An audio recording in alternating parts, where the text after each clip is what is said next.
Look at that. It is just dripping with juices. Here we go.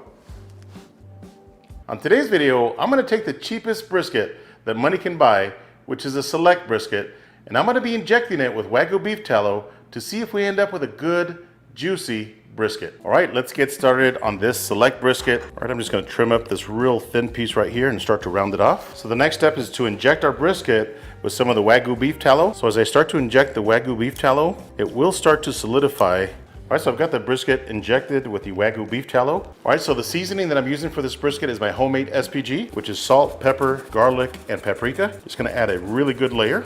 So this brisket is gonna be resting in my fridge overnight. All right, so it's the very next morning and I've got my smoker running at 250 degrees. We will not be checking on this brisket, not even opening the door, spritzing, nothing for at least 3.5 hours. I'll bring you guys back at that point. All right, so the total cook time is 3.5 hours. Let's take a look at our brisket. So I'm gonna go ahead and spritz with apple cider vinegar and water, mixed it 50-50. I'm gonna let it smoke for another 1.5 hours. All right, so I am wrapping with butcher paper. I do have a little bit of beef tallow that I melted here. Just gonna put some on the paper and also some on the brisket. So here's how I wrap. So I'm gonna pop this back inside my smoker. Now I'm not looking for a specific temperature, but I am looking for tenderness. All right, so the brisket has been on for 10 hours.